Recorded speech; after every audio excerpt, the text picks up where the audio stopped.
Very well. So we can proceed to do introductions. We'll start with the members in this room. Those who will come later will be introduced as they come in. And then our secretariat, our partner organizations who are represented here, and eventually governor and your team in that order. So can we have members introducing themselves, starting with the member on my far right? Good afternoon. My name is Felix Tobiko from Kang'ata County, a member of this committee. I'm Senator Beth Sienko from the County and member of this committee. Your Excellency, the governor and your team, you're welcome.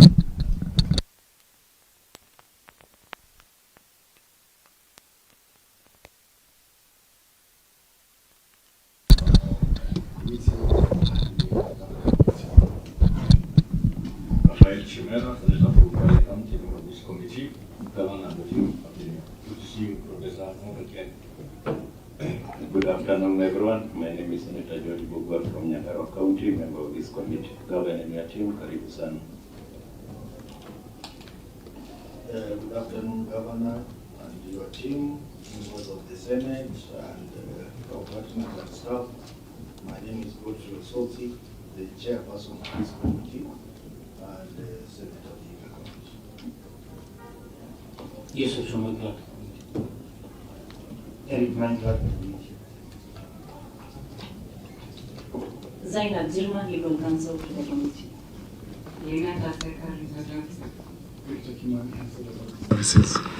Just putting in on media relations officer.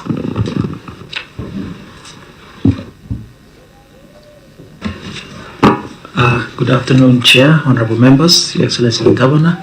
My name is Vaka Shanja from the Office of the Auditor General, and with me is the team responsible for auditing Murang'a County, and I invite them to put themselves on record. Good afternoon. I'm David Chirono, Director in charge of Nyeri Region. Thank you. I'm Josephine Odhiambo, Deputy Director, Nyeri Region. Good afternoon, everyone. My name is Constance Wasike from the Office of the Control of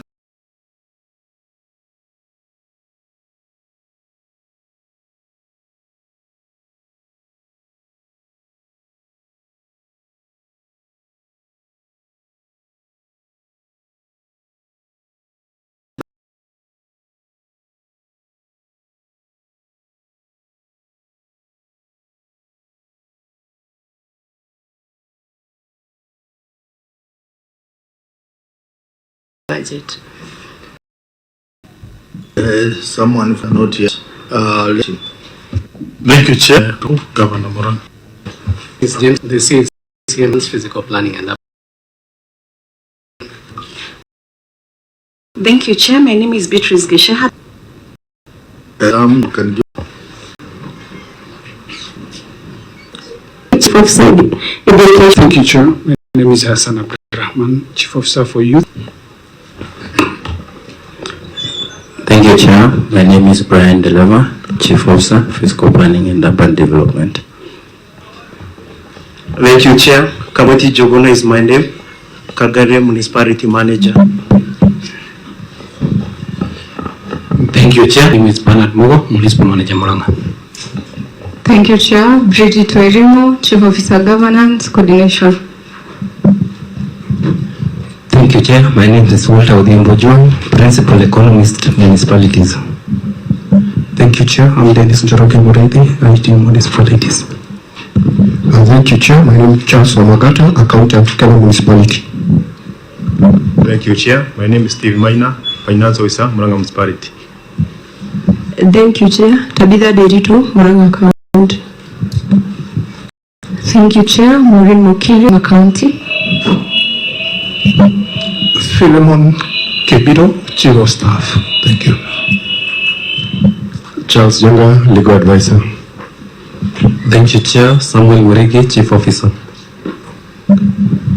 Esther Maina, Director, Governance Press Unit. Yeah, thank you, Chair. My name is Professor Kiari Mwaura, the CCM, Finance and Economic Planning, Murang'a County. Thank you, Chair. Member of County Assembly, Chief Mwaneza Kijeroge. Thank you. Chair, my name is Pauline Jerry Moshiri. I'm MC from Murang'a County Assembly, as a friend to this committee, Water Committee from the Assembly.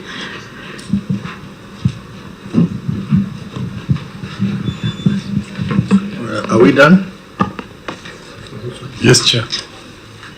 Those who are outside will be introduced as we go on. We will start with from the introduction. You've seen most of the people are from the municipalities. The staff from water companies will be coming next.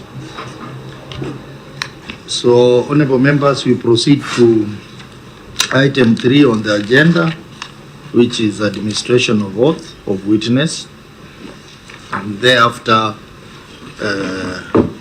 tabling of documents. So, Governor, you will assist. I, Kang'ata Irungu, do solemnly swear that the evidence that I shall give before this committee in respect of the matters before the committee shall be the truth, the whole truth, and nothing but the truth. So help me God.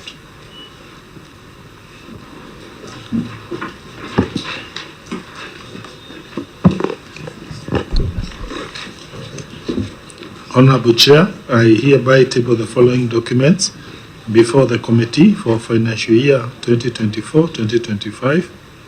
Management responses and accompanying annexures on 1. Murang'a Water and Sanitation Company Limited. 2. Murang'a South Water and Sanitation Company Limited. 3. Gatanga Community Water Scheme. 4. Kahote Water and Sanitation Company. 5. Atamadi Water and Sanitation Company. 6. Murang'a Municipality. 7.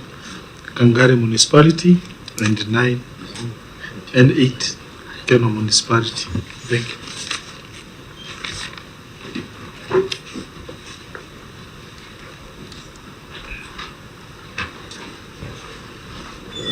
Very well. Auditor, can you make a comment on the document that have been tabled by the governor? Thank you, Chair. We received the documents and we were able to check their responses. So we are ready to proceed. You know, Auditor, you like talking away from the mic. So just make sure the mic is closer so that we can hear you. Okay, thank you, Chair. We received the documents on time and we were able to verify their responses and we are ready to proceed. Thank you. Our clerk. Chair, I confirm the office of the clerk received the documents on time and we are ready from our side. Very well. So, as I said, we will begin with the municipalities. There are 3 municipalities. Murang'a Municipality, Kenol Municipality, and Kangari Municipality. Is that the case? Yes.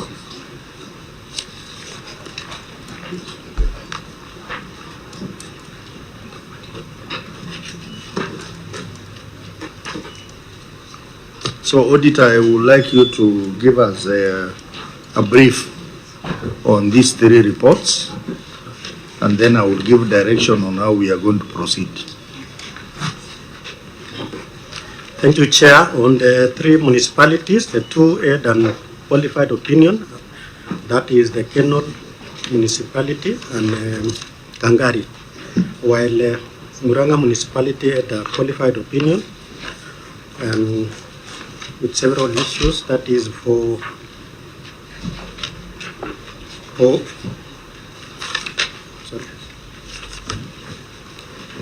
Kangari, they had 5 issues, and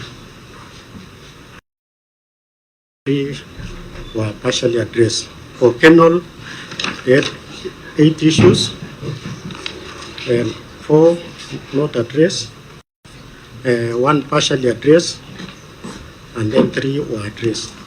Then for Murang'a Municipality, they had 6 audit issues, out of which 4 not addressed, 1 partially addressed, and 1 addressed. And I am chair for one of the key observations across the municipalities is that lack of operational autonomy and also lack of data protection policy. We've got across most all the municipalities. Thank you, Chair.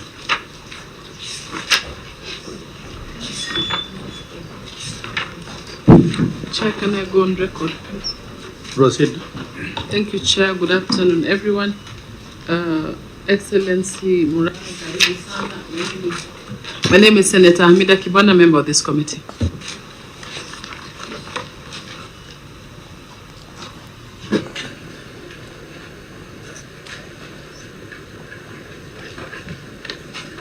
Well, as the auditor has put it, in all the three municipalities, there is one elephant in the room, which is contributing to all the other queries that have been raised. And that elephant is called lack of operational autonomy of the municipalities. Honorable members, we have been facing this challenge in almost every county. And I want us, for the purpose of the three reports, we only focus on that bit, because that will help us address all the other issues. So I would like the auditor to read out the query on the same in Murang'a municipality, which will apply to the others as well. So you can proceed, auditor. Okay. Report of the Auditor General on Murang'a municipality for the year ended June 2025, Murang'a County. The report was a qualified opinion, and the paragraph specifically was on lack of operational autonomy of Murang'a municipality. The municipality was granted its municipal charter on 3rd December 2019 through Gazette Notice number 11, which was expected to provide operational independence from the county executive. However, review of its operations revealed lack of autonomy, as the municipality's budget was prepared and controlled by the county executive without the approval of the municipality board. In addition, the county executive continued to perform several functions that had been transferred to the municipality under Section 5 of the municipality charter, which included regulation and provision of refuse collection and solid waste management services, development and enforcement of municipal plans and development controls, advertisement and construction and maintenance of street lighting.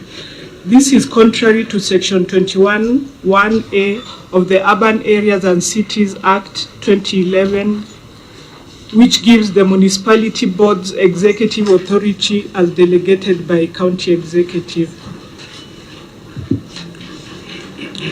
Governor, you can read out your response to this query, and then after that you proceed to give explanation to this committee on the status of municipality as far as compliance to the Urban Areas and Cities Act is concerned. Thank you, Chair. I will read the response under Murang'a municipality response at page 4 of the document, and it will apply to the rest. Then I will give some moral explanations. So I read, Chair. The municipality has a duly approved budget. We acknowledge the criteria in sections 12 subsection 1 and section 12 subsection 2 of the Urban Areas and Cities Act of 2011, which vests the management of a municipality in the county government, administered by a constituted board, an appointed manager and designated staff, while granting board corporate status with perpetual succession and the capacity to perform its functions independently. The municipal charter of 2019 marked a significant milestone in establishing Murang'a Municipality's framework for operational independence, aligning with the Act's intent to empower local governance. While transitional challenges have arisen in fully delineating roles, particularly in the budget process and function transfer, we have made substantive progress toward autonomy. Notably, the County Department of Environment is actively collaborating with the municipality to enhance refuse collection and solid waste management services, ensuring seamless quality delivery during this integration phase. This partnership leverages shared expertise without duplicating efforts, fostering efficiency rather than undermining the board's authority. Furthermore, ongoing consultation between the county executive, municipal board, and the relevant stakeholders are addressing resource allocation and functional handovers to secure full autonomy, including streamlined budget approvals and direct implementation of transferred mandates.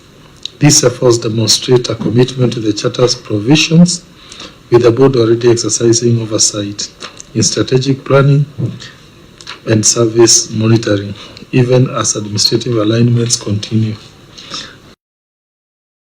Notice of meeting, minutes of the board, and approved budget. Very well. Maybe, Governor, before you make your oral submissions, do we have the board chairs in today's meeting? Did I hear them introduce themselves? The board chairs of those municipalities? No chair, only the manager. Only the managers.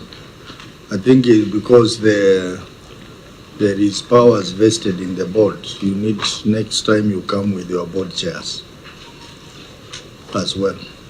Noted. So you can proceed to give the explanation. First, we have 3 municipalities, 2 new, 1 fairly old, Kang'ata and Keno.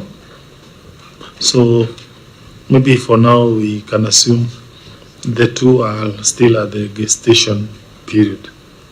We now come to the main municipality of Murang'a, and generally probably that also applies to the rest. The first point, Chair, is to ensure those boards have competent staff. That takes time, and Murang'a, we have been on a recruitment exercise to ensure first the competent people come in. The recruitment of the 3 municipal managers, that process was concluded less than 1 year ago.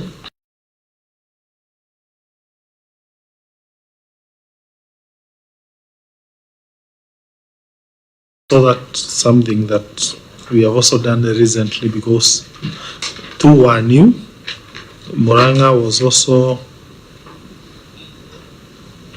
bringing in new board after the other one left. The other point is deployment of technical staffs. We are talking of planners, accountants, procurement officers. That has been a process. Registered engineers and physical planners. Again, that's an area we are also doing. And but as Murang'a, to make them more independent, when it comes to approval of procurement plans, the municipal board chairpersons, because we are doing through EGP, they now have the power to approve. Also procurement, to a certain extent, we have been on a way towards delegating that to them. But of course, there are complaints, Chair, I agree. One being that the development budgets which we target in our municipalities like Murang'a does cabros and tarmac in our urban areas. That has been planned at the executive, and probably the board might want to do it at their respective areas. I think that's something we can consider in the next budget. Same way, matters concerning refuse collection, those decisions, they are still done at the executive level. In terms of the planning, probably we should flip and we allow them to make those decisions as opposed to them coming and being subservient to the executive. And finally, this is my final point, is donor money. I think this idea of municipalities is somehow World Bank driven, and World Bank gives some support to municipalities under a program called KUSIP, Kenya Urban Support Program, and it has two components.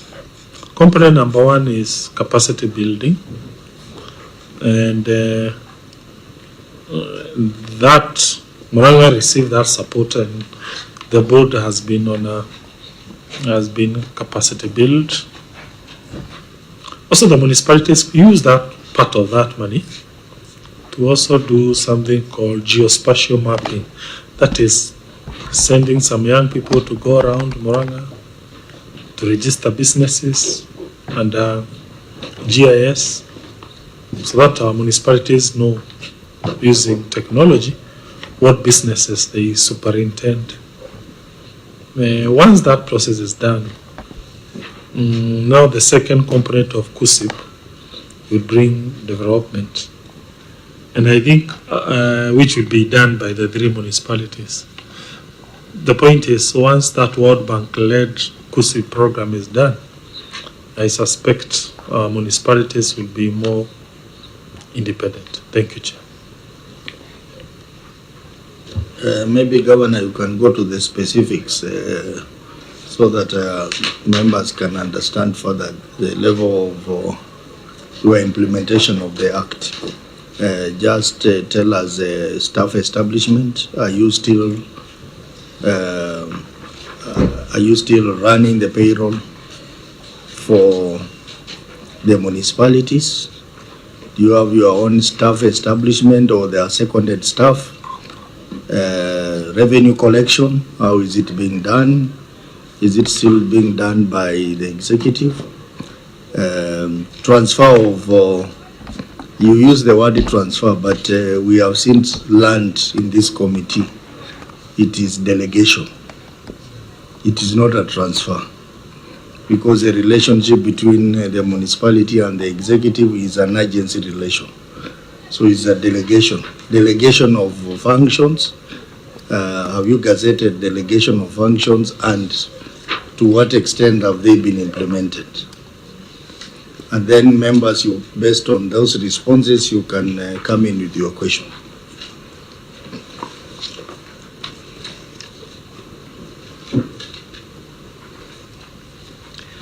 Thank you, Chair. On the payroll, it is still centralized. On staff establishment, that is now under the municipalities. Transfer and delegation of staff, that is almost complete. Thank you, Chair.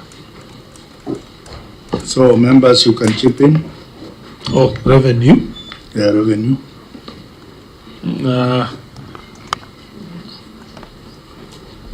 No, that is a. The answer to that is, for lack of a better word, problematic, because once the county automated its revenues, everything that is paid just goes to a single account in all revenue sources, whether under municipalities or outside municipalities. And then it is swept to county revenue fund. Thank you, Chair. Honorable members, Senator Mbukwa. Thank you, Chair. Governor, just two issues. Maybe you would tell this committee the difficulties you and other counties have in implementing the Urban Areas and Cities Act. Is it that it is not clear, or there could be other issues which maybe this committee and the Senate can help to unlock? And two, the Act envisages a situation whereby even though the municipalities are supposed to be autonomous, they are still agents of the county government. And we appreciate that the municipalities are the main source of revenue for the county.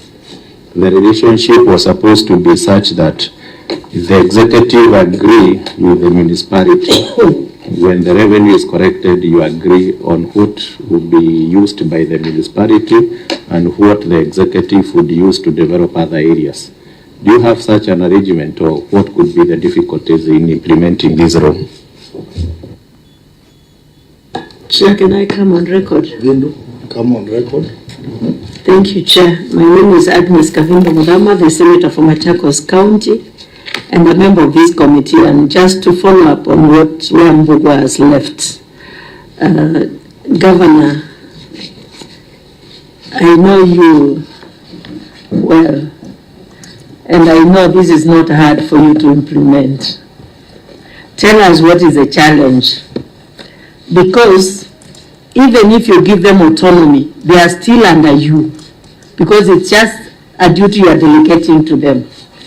You are not devolving anything, you are just delegating to them. So they'll report to you, whether they collect revenue or whatever they do there, they are supposed to report back to you, and it is you who will, according to their budget, tell them what to use and what comes back to the executive.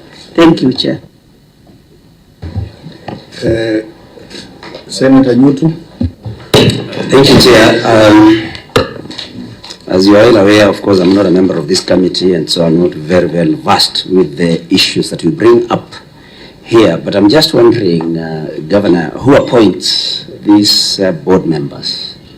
Because, Chair, if we are seeking autonomy of these municipalities, then it's my very strong feeling that if these board members will still be appointed by the governor or by the executive, then the desired autonomy may actually not be realized. So one, who appoints these board members? Number two, Chair, I've listened to my governor very well, and of course there is this argument that why we have not been able to, of course, cede all authority to this or to cede authority wholly to these municipality boards is because of maybe fear of duplication and the need to have shared expertise. But I feel, Governor, that the three municipalities can actually share experts if I was to be asked, so that we do not have, in my view, to have an engineer for Kangari municipality, another one for Keno municipality, and a different one for Murang'a municipality. So that at the bare minimum, all the experts that we may need in these particular municipalities then can be, we can have at least one per cadre, so that these one can serve all the three municipalities, Chair, in my view.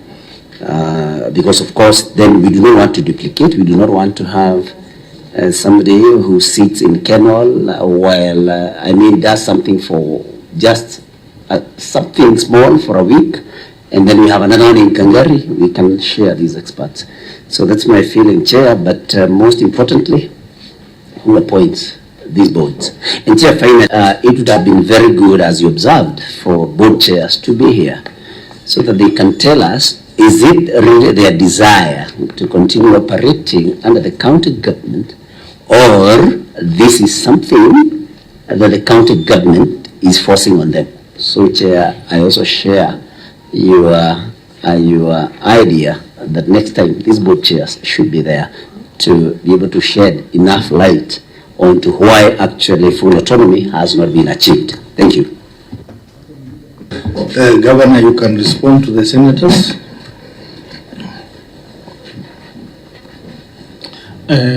Chair, if you allow me, maybe I know some might doubt the independence of the voice of my managers, but be assured they're independent, and I will also,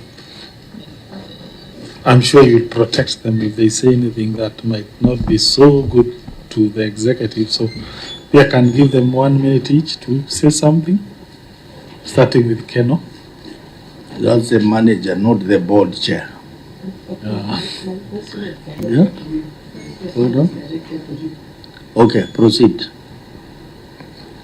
Thank you, Chair. I would wish to retaliate what the governor has said. The county executive has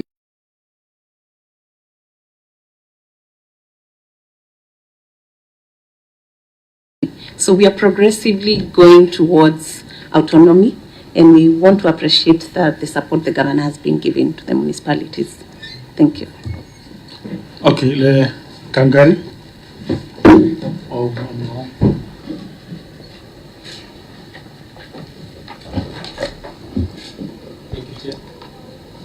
Thank you, Chair. This is Bernard Mugo, Municipal Manager, Murang'a. I would like to support what Ken Manager said. We have really received very good support from executive, especially matter to do with the garbage collection, revenue collection. We are really working well with support from all the staff from executive. Thank you. Thank you, Chair. On the issue of the autonomy of the municipalities, basically I would say that the county government of Murang'a has been very supportive to us in implementing the worker a case scenario on approving the budget. The members of the board are always invited. We have even attached some minutes, I believe so. So, and I'm looking forward probably for more support so that will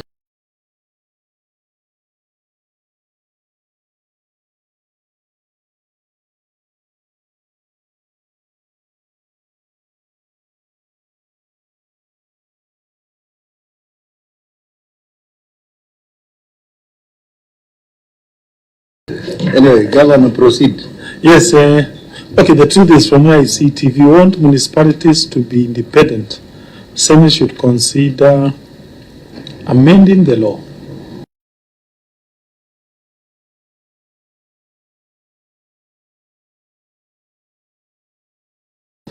Can that idea be now brought to municipalities? And this is my honest view. I say so because I have seen, like now in Murang'a,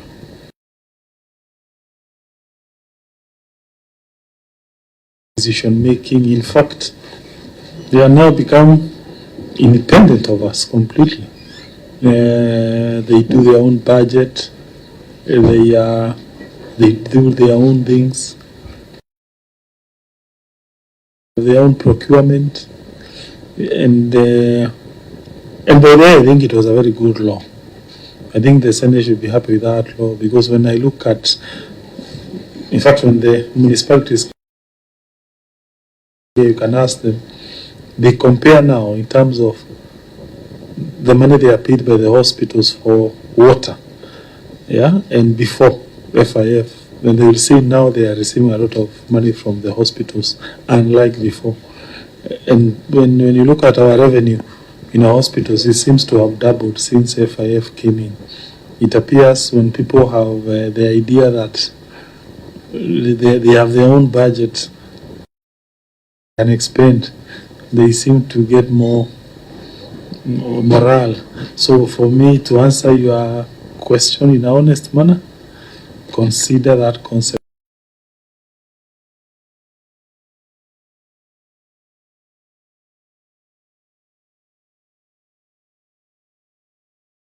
so that you don't deny rural people money. See? Yeah? Like now, even those hospitals, I've been telling them, this money now you are generating, why can't you also buy medicine for the rural facilities? So, if you allow municipalities to be 100 independent, then we will not have money to help the rural people. So that will be the only area you can consider amending for me now, looking forward. As to the specific issues, I think with that I have answered Senator Mbugua, Senator Machakos on the issue of the challenge.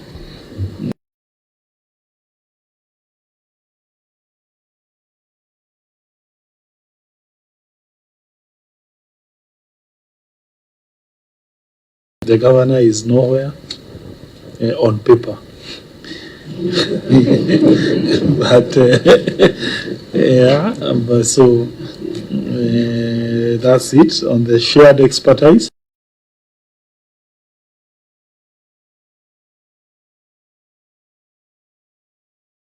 Municipality, it needs to have its own experts, an engineer and a planner, so you can't share. That then will mean that's not a true municipality. And if I'm not wrong, it would be a statutory requirement. Thank you, Chair.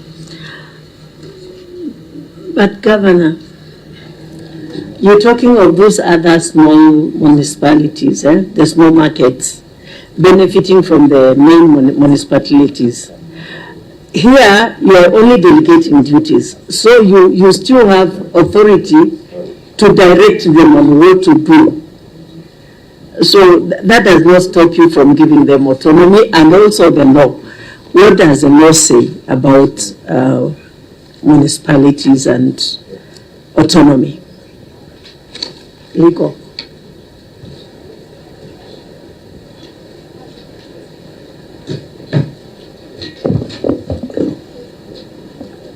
Thank you, Senator. Section 11, all the way 12, 13, 14 to 20, talks about governance and management of urban areas and cities. Section 11 talks about the principles of governance and management. And if I talk about the management of cities and municipalities, the law says that it should have a board that is constituted in accordance with Section 13. Section 13 gives the membership, and the managers don't sit on the board. And the Chair, do I read the entire section, or I just give up? You are a lawyer. You know how to summarize. And the principles of governance allow me to read Section 11. The governance and management of urban cities shall be based on the following principles: recognition and respect for the constitutional status of county governments. That is where the issue of agency comes in. Recognition of the principal and agency relationship between the boards of the urban areas and cities and their respective county governments, which includes 1, the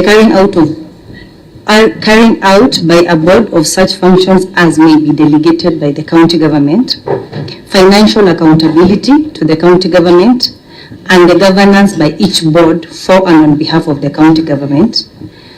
B, the promotion of accountability to the county government and residents of the urban areas and cities, efficient and effective service delivery, and clear assignment of functions. I think what brings the autonomy part of it from the county executive is the creation of the board, in as much as the board, the majority members of the board come or is appointed by the county executive. Allow me to read Section 13. A board of a city shall consist of not more than 11 members, 6 of whom shall be appointed through a competitive process by the county executive committee with the approval of the county assembly. Of the members referred to in subsection 1, the 6 of them are nominated by 1, an umbrella body representing professional association in the area; 2, an association representing the private sector in the area; 3, those other small markets, you have fear of them being oppressed. You can still distribute to them, even alluding to, because for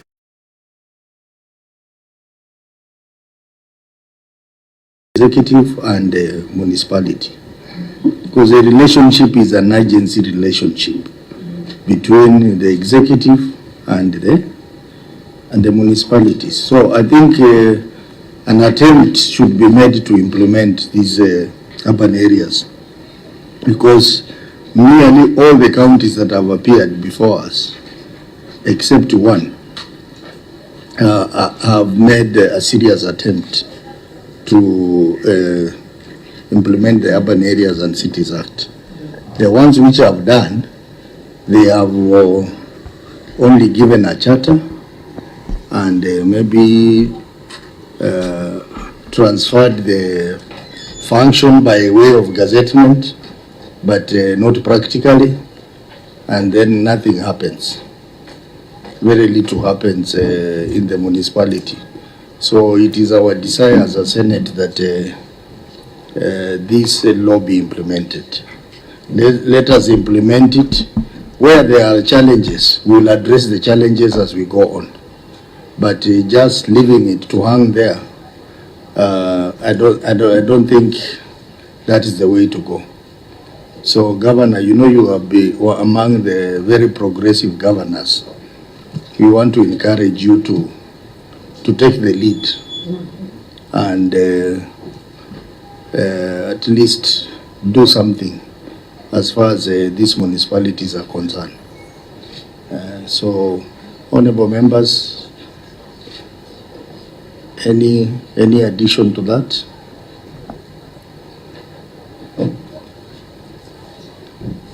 Because, you know, we will not be able to move. Every year we'll be talking about the same thing, and the auditor will keep on raising the issue of autonomy, and nothing much happens in the municipalities. It is purely controlled by the executive.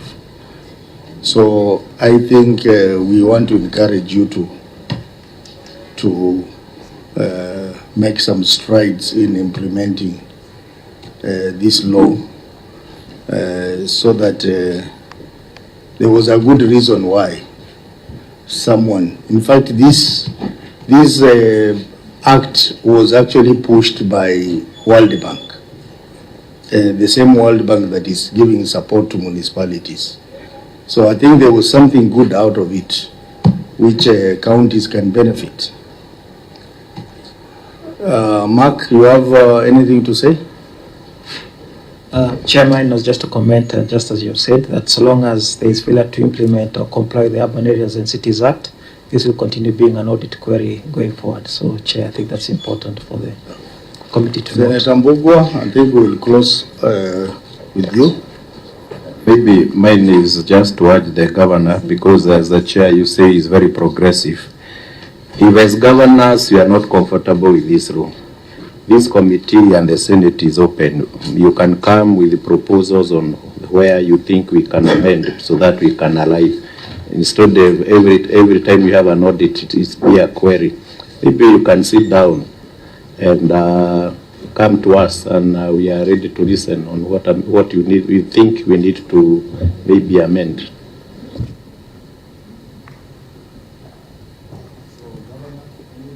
Before I close. Thank you, Chair. Before we close, just a comment that we support the committee vision and also the World Bank, or even the national government, or even the law, that counties should do more on urban areas. I say so because, as correctly stated by them, more and more people will be living in cities. In the next 20 years, probably 50% or 60% of Kenyans will be urban dwellers. So therefore, I think more investment should be strategically placed in our municipalities. As a county, we came up with an idea of putting tarmac, despite how expensive it is, and cabros in our urban areas. Like now, Keno every financial year the county puts quite a lot of money towards upgrading to bitumen standards Keno town roads. Same way with Kangari, same way with Murang'a municipality. And this financial year, several projects are set to be done for that. But as I wind up, Chair, of more importance to our cities is garbage. I think counties are grappling with the problem of garbage, and we are thankful to the government of the former Jubilee government because they built the first landfill in East African region was done in Murang'a, and it has never been operationalized, but it was handed over to us some few months ago. There are things they didn't do, and if you can help us push the Ministry of Housing, we can be happy because they didn't give us an equipment called a compactor. You know, a landfill is not a dump site. We basically process the waste into some money. So we would also be requesting this committee to push the ministry to, I know how powerful Senate committees are usually are. So if you could push the Ministry of Lands to give us the last components of that landfill, which is a compactor. Because once that waste is thrown there, you are supposed to come and compact it, then you put soil so that it decomposes and it creates gas. So we seek your indulgence to help us towards that effort, because once that is done, that plant can have electricity, it can have produce gas. But even as we wait, the county is currently has engaged private people to do recycling, and we are happy in the next 1 week or so we shall start doing recycling, and therefore one person is even recycling to have diesel, plastic waste converted to diesel, and another one to some proteins, and they are about to commence operation, and that will make particularly the Keno region more cleaner. Thank you, Chair. Very well. Honorable members, I think that brings us to the conclusion of the reports on municipalities. So members of the municipalities, you can exit and possibly go home. Let us have water companies coming in.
If you are from the municipalities, please, you can leave and create space for people from water.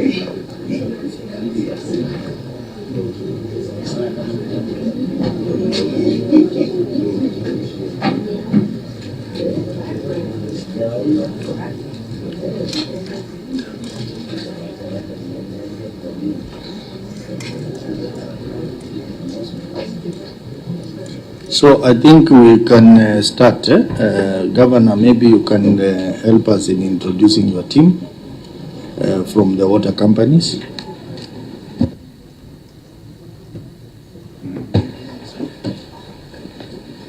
Good afternoon, Chair members. My name is Mary. My name is Mary Magoshi, CCM Water, Murang'a County. Good morning, good afternoon, Chair. My name is Samuel Murigi, Chief Officer in charge of Water Services. Thank you. Chairman and honorable members, my name is Engineer Daniel Ng'ang'a, the Managing Director of Murang'a Water Company.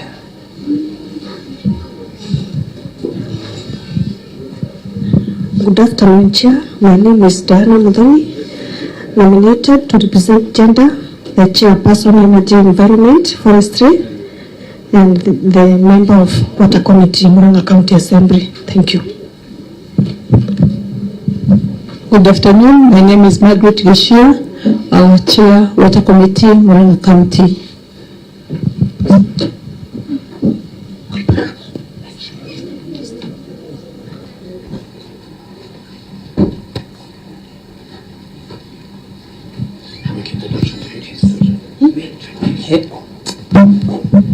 Good afternoon. I'm Reverend Honorable Esther, Vice Chair, Water Committee, Murang'a County, nominated representing persons with disability. Thank you. Chairman, honorable members, my name is John Kairo, Managing Director, Katanga Water and Sanitation Company. Good afternoon. My name is Engineer Kamau, representing Murang'a West Water and Sanitation Company, MD.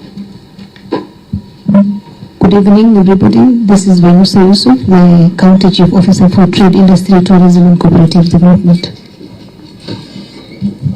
Charles Jenga, Legal Advisor to the Governor. CPA Joseph Mona, in charge of finance, Murang'a Water. Good afternoon, Maureen Makiri, Human Resource Manager, Murang'a South Water. Good afternoon, Tabitha Digital, Finance Manager, Murang'a South Water. Good afternoon, John Macharia, the MD, Murang'a South Water and Sanitation Company. Good afternoon, I'm Maina, Watamadi Water and Sanitation Company, Board Member. Good afternoon. My name is Charles Muriuki.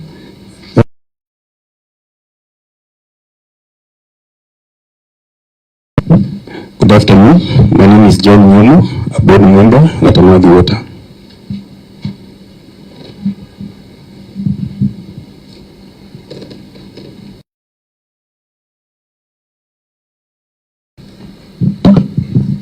Are you done? Okay, so honorable members, you realize that we have, I think, 5 water entities which we need to examine the audit reports. And we have been in meetings, I think so far 4 meetings. This is the 5th meeting. So we need to manage our time and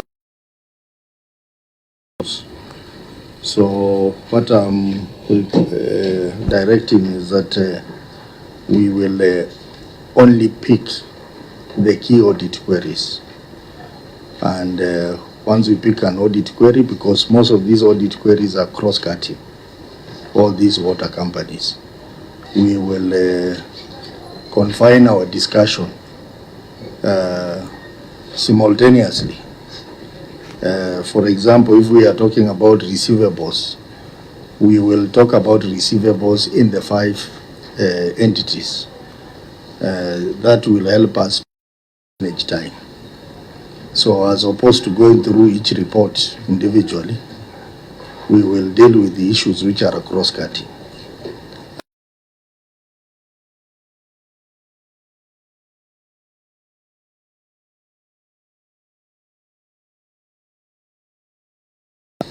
Long outstanding receivables. We have issues of non-revenue water.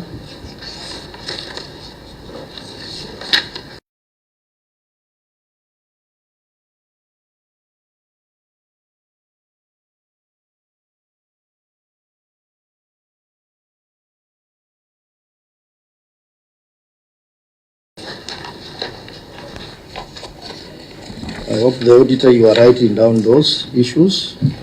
There is one or two companies which have issues with ownership. Ownership of the company.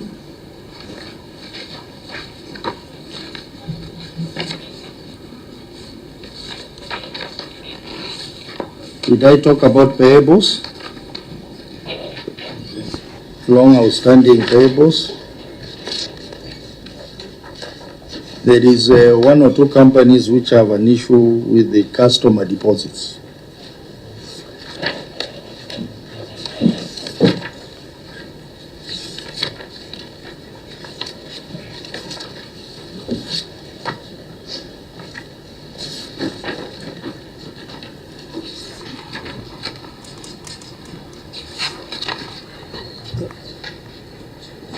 Actually, those are the main issues. So, auditor, you will guide us on how to process them. And members, when you are debating or asking questions, you can also reflect on other companies out of the 5. So proceed, auditor. Thank you, Chair. For the 5 companies, they all had a qualified opinion, out of which they gave us the responses and we were able to verify. And Chair, as you guided, we can start with a cross-cutting issue to cut across almost all the companies, that is long outstanding trade payables. Chair, we can start with that from Murang'a. For which company? Murang'a Water Company. Murang'a Water. So for this query, our benchmark is Murang'a Water. But as you know that the other companies also have the same query. So you can check and discuss it as we go on. Proceed with the query. Okay, report of the Auditor General on Murang'a Water and Sanitation Limited for the year ended 30th June 2025. The opinion was qualified. The paragraph on long outstanding trade payables. The statement of financial position reflects trade and other payables balance of Kenya shillings 180,609,891 as disclosed in note 25 of the financial statement. Shillings 69,818,132 shillings in respect to accrued bills, which further includes levies totaling to Kenya shillings 40,717 owed to Tana Water Services Board for over 5 years dating back to February 2017.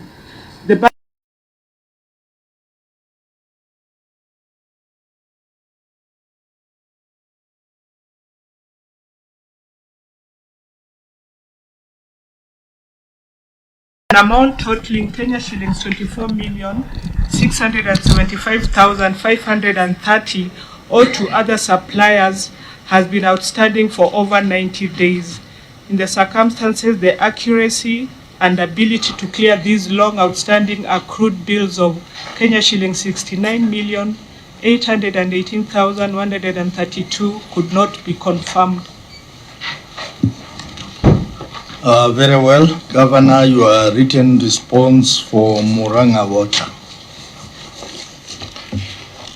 The company has been operating with non-compliant cost recovery tariffs which affected the liquidity of the company, making it dependent on government subsidies for its operations and supplier credits. Efforts were made to ensure the company has cost recovery tariffs, which were approved by the WASREP and gazetted on 23rd of May 2014. However, the tariffs were not implemented immediately due to political interference.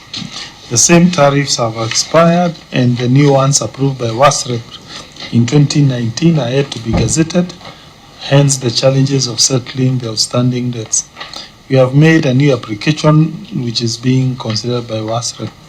It's worth noting that in a balance of current liabilities, the company had accrued bills of 50 million owed to WTWSB, and since the company had made capital investments on behalf of Tana Water valued 44 million, the management is pursuing the same to be converted to equity capital. The amount is not accruing further, as the current Water Act of 2016 does not require the payment of administration fees. We have paid Kenya shillings 662,128 to WASREP this month, January 2026, and we commit to clear the balance in monthly installments. Attached find copies of tariffs, correspondence from WASCO and response from WASREP, payment voucher to WASREP, and letter to Tana Water Services Board. Yes, proceed. Okay, Chair, here I think, let me start with saying that there are two issues here. One is the argument by the water companies that their tariffs are low, so they need to probably have more water tariffs, more money through an increment of tariffs to be able to service these debts. The other companies, the four of them, they have implemented a new water tariff. So the assumption is this query ought not to be responded that way for the rest, because they now have a new tariff. Of course, they have historical debts. Probably it might take time for them to stabilize and be able to start paying out. For this one, we hope they be also able to get more money. Of course, we are reluctant to allow them to revise their tariffs now. We know where we are, but maybe later that can be considered. But that one limb of my response. The second limb, which is not here, but I really hold it very strongly. Chair, I strongly believe national government regulators, they are unfair to the people of Kenya and Murang'a. When you look at these debts, you can see these are debts mainly to national regulators, whether WASREP, whether WARMA, yeah, whether TANA. Water is devolved. But you see, national government has a very high level of regulatory regime in water management. And when you look, what services do they offer for that regulations? You don't see a correlation. Take like WASREP. They are the one who renew their licenses. Why? It is like saying our hospitals, they will be regulated by some entity in Nairobi. I really believe that this committee and national government should champion deregulation. And if there has to be some regulation, then it should be cost-free. Because you see, like now WASREP, by the way, Chair, if I'm not wrong, and maybe you can correct me, in every tariff, they have a vested benefit. I think they get 4% What is the effect of that? So they will go behind the companies and nudge them to increase tariffs so that they get 4%. So that 4% means that rural woman in the Murang'a, that rural woman in Kiawambeu or very deep is paying 4% of that money to a Nairobi entity that offers nothing in return. It does not help us buy chemicals. It does not help us pay electricity. They are just seated in Nairobi waiting and nudging these water companies to increase tariffs so that they get 4% of doing nothing. Chair, for me, I think this is a scandal. And I think this scandal is not only in the water sector. You know, we have so many regulators in this country, so many statutory regulators. And their role is just to get money. Whether, let's say in construction, you have NCA, let's say National Construction Authority. In water sector, you have WASREB and WARMA. Like now, WARMA, Chair, it is pursuing these water companies to pay them what is called abstraction fees. For what? And you see, like now this Murang'a, the water you are drinking, 80% is from Murang'a County, but we don't benefit. That abstraction fee is paid to WARMA, and it is us Murang'a people who have a moral duty to plant more trees in our urban areas, not to go and cut trees for firewood, and we get nothing in compensation for that. Otherwise, if we do so, there will be no water in Nairobi. So the point is, Chair, I strongly believe this committee should look at those laws, do away with those regulators and the fees they impose on us. That would be the moral thing to do. Thank you, Chair. Very well, I hear you, Governor. But now we have a specific query to address. For now, we have actually done a report on that, which will be tabling on these issues about water and the involvement of national government entities in what you need to do, and not just WASREB. We have even these regional water bodies. So this committee has done something on that. Honorable members, Auditor, what is your comments on the management response? Thank you, Chair. The issue is still outstanding because they are yet to clear that. So if I may ask, just give us the figures of payables for the other water companies.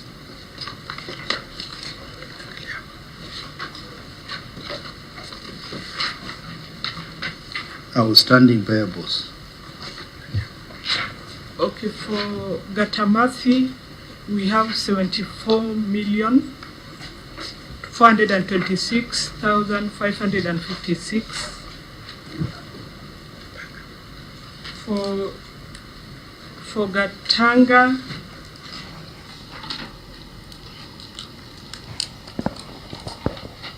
Gatanga, we have 37,269,705.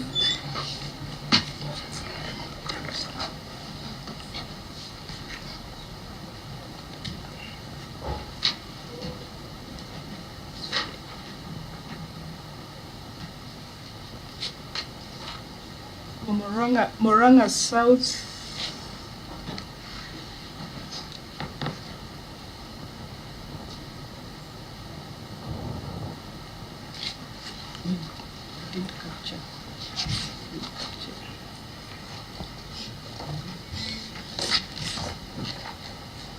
Are those payables or receivables? for Murang'a South, we didn't capture payables. But they should be having Yeah, payables. that we should be having.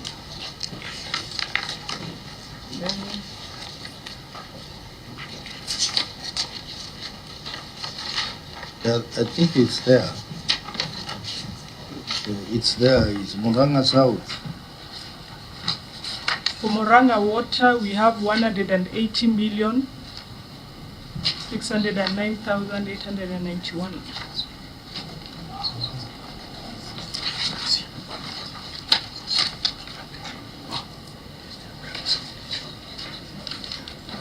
Okay, for Murang'a South, we have 146,570,253. So, Governor, you know these figures in your reports,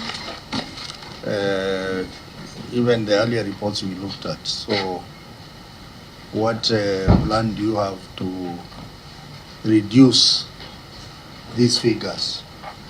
These are actually pending bills, in other words. Thank you, Chair.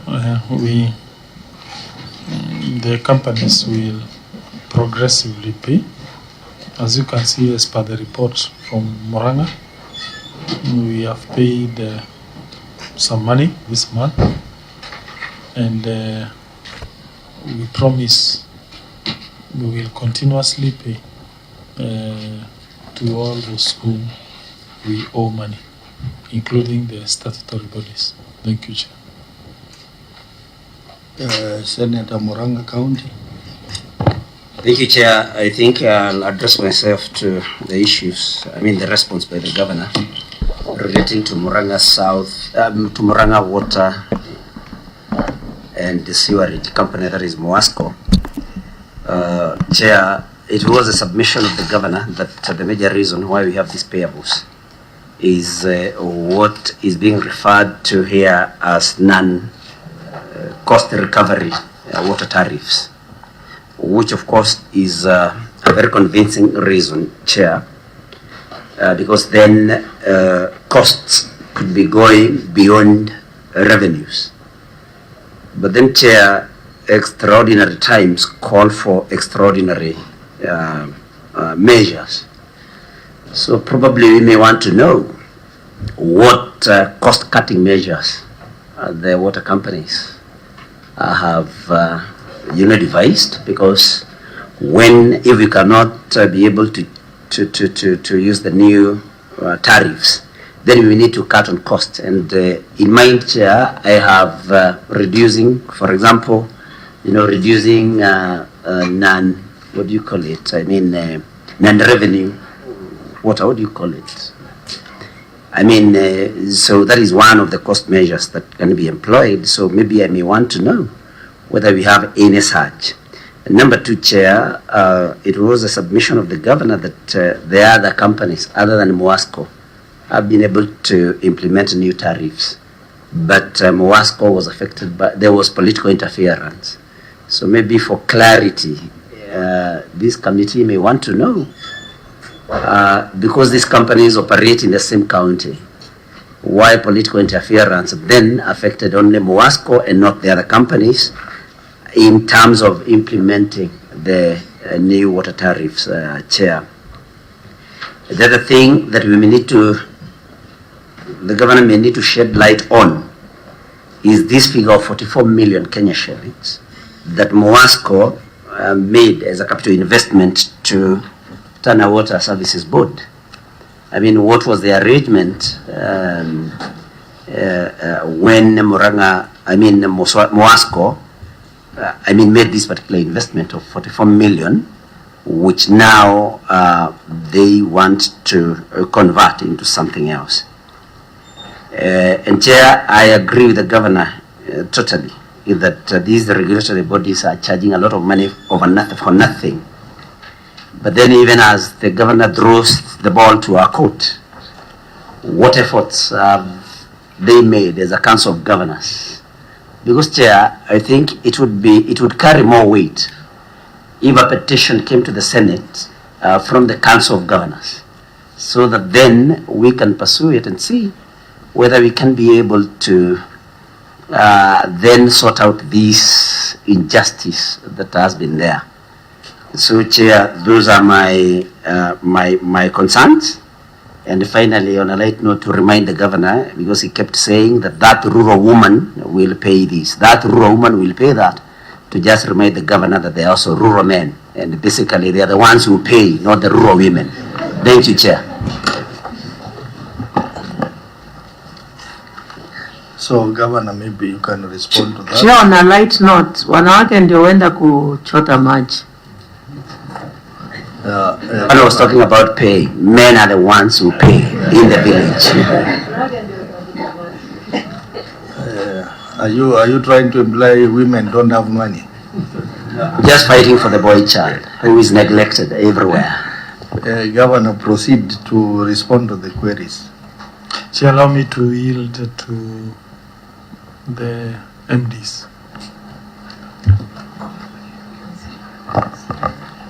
Chair and honorable members, I must say that we have done every effort to improve on efficiency so that we remain afloat. Apart from reduction of non-revenue water, we have made efforts to work closely with the communities to ensure that we reduce vandalism, and also work closely with our staff on nightfall measurements to ensure that we are able to get the right pressure at the right time, so that very little water is wasted and we are able to remain afloat and operate the company. I must also say that around 2017, 2018, I think we did investments before enactment of Water Act 2016, basically around Murang'a area, Murang'a town and Murang'a town. At that time, the responsibility was to develop assets was the responsibility of the de facto water service boards. When we did that, we requested the CEO through a letter in attachment Appendix 1, requesting them to offset the bill, which was amounting to around 44 million shillings. I think if they did that, the debt will reduce. But I must also commit, WASREB, we are paying and will continue paying so that the payables reduces. It is also important to note that WASREB is charging 4% on regulation, and we are operating on tariffs that did not capture the 4%. I think that's one of the reasons why the payables are accumulating. We are not billing the customer, but WASREB is charging 4%.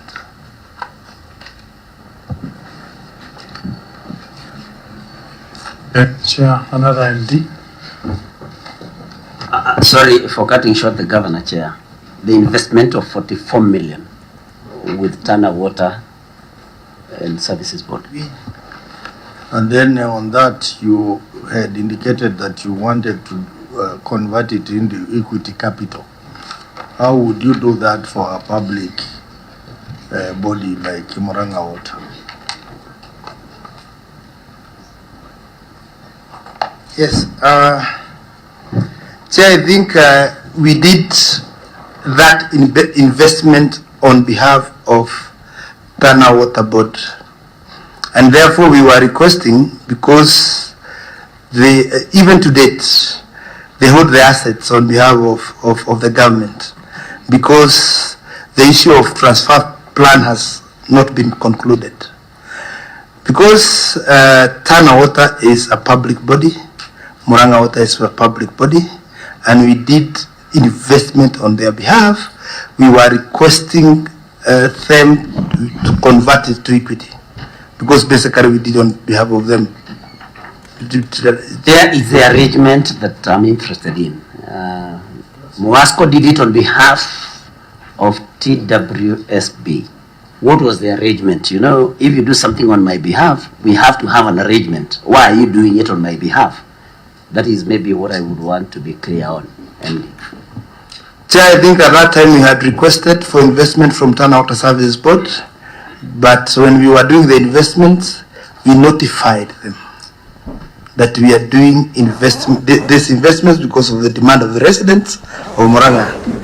At that time, they did not have the capex. Later, when we finished those projects, we requested them to offset.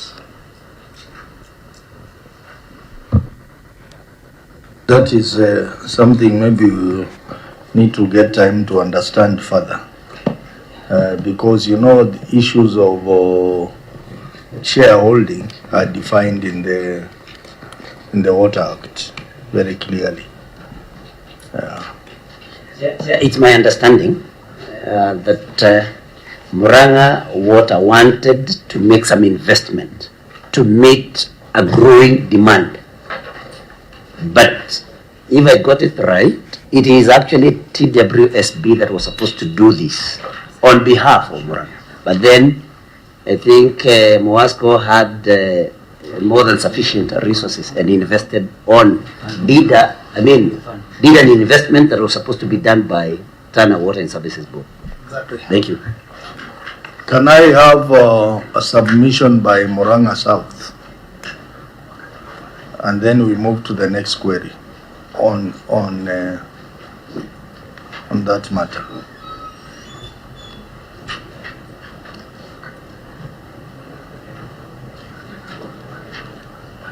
Murang'a South? Yes, Chair. You need to stand up so that members can see your face. Okay, Chair and honorable members, on the issue of long outstanding payables, we have done some commitment or a memorandum of understanding with the different agencies like the CPF, TANA, WASLEP, and we are paying them on monthly basis. It might be not much, but the commitment that we have done, we are able to pay as we have agreed. And what timelines will you clear? We committed ourselves on monthly basis, so the figures are much, so it might take some time to pay.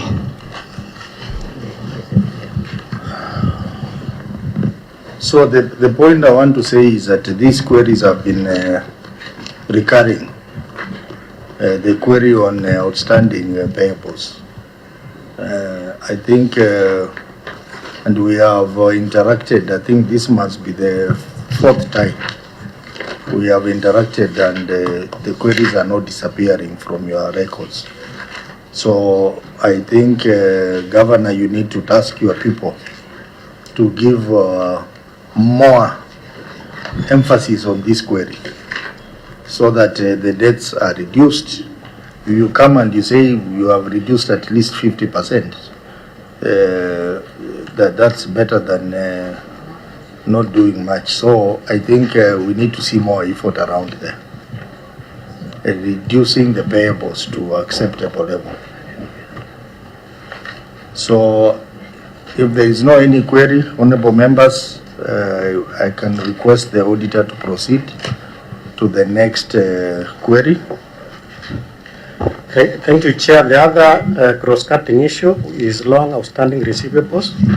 We have two companies, that is Katamathi and Katanga Water. So you can use Katamathi. Katamathi. So you can proceed to read the query. Report of the Auditor General on Katamathi Water and Sanitation Limited for the year ended 30th June 2025. They had a qualified opinion, and the paragraph specifically, the statement of financial position reflects a net balance of Kenya shillings 40,716,948 for trade and other receivables as disclosed in note 15 to the financial statements. The note further reflects Kenya shillings 63,378,080 as gross trade receivable, out of which impairment allowance of Kenya shillings 22,661,132 was provided for during the year, which is an increase of Kenya shillings 2,473,997 from the prior year audited financial statement, amount of Kenya shillings 20,187,135. However, the increase was not supported by specific list of customers declared doubtful during the year.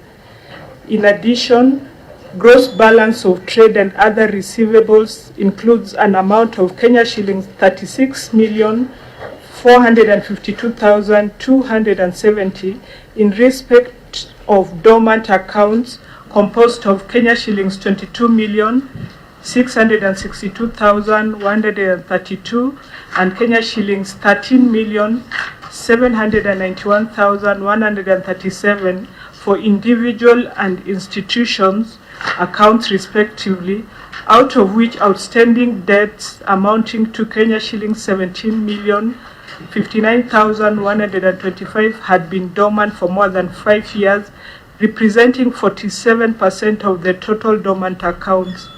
In addition, the company does not have a policy in place to guide on the criteria for the provision of bad and doubtful debts. In the circumstances, the completeness and recoverability of trade and other receivables could not be confirmed.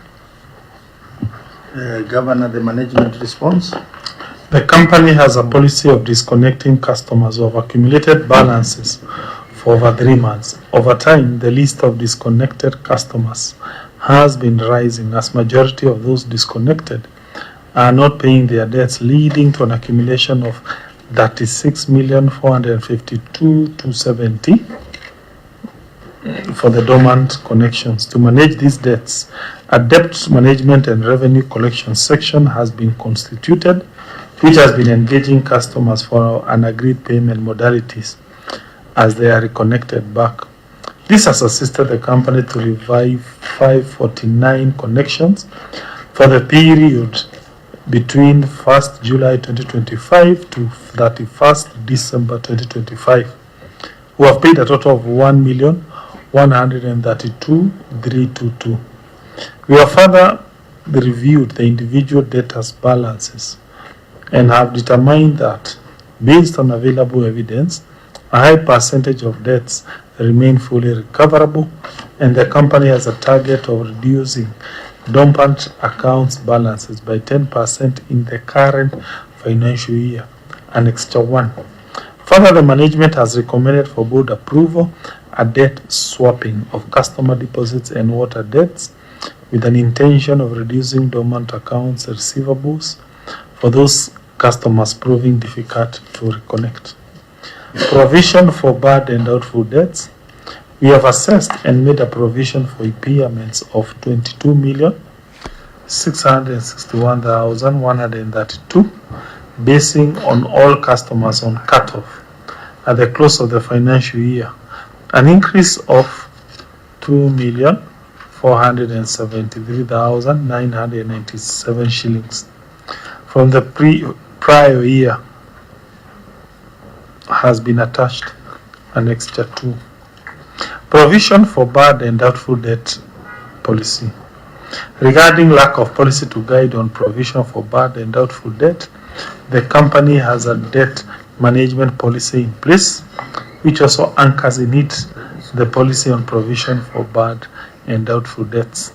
We have reviewed and resolved to develop a standalone policy for provision for bad and doubtful debts, Annexure 3, debt management policy. Thank you, Chair.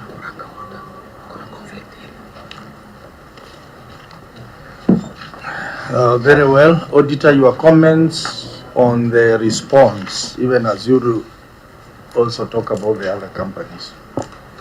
Thank you, Chair, for the issue of debt management policy. Of course, we have looked at it, but it lacks, what we are querying, it lacks the clear criteria of now they are going to provide for bad debts. As you can be able to see, Chair, some of the outstanding has been there for more than 5 years, 17,059,125. So the policy has been developed, but it's not clear on which criteria they use to be able to write off. Honorable members, you know what we just need to know, Governor, on this particular query is what efforts are being made to recover this money from these people. Are there any demands letters that have been written? Is there any court action? And of course, who are these people? Where is the list? Like Gatamathi, I don't see anything.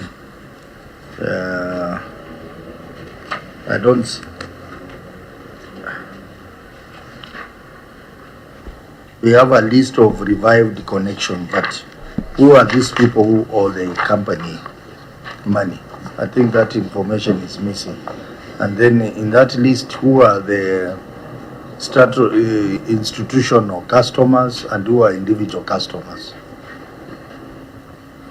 Thank you, Chair. Yes. 3 points.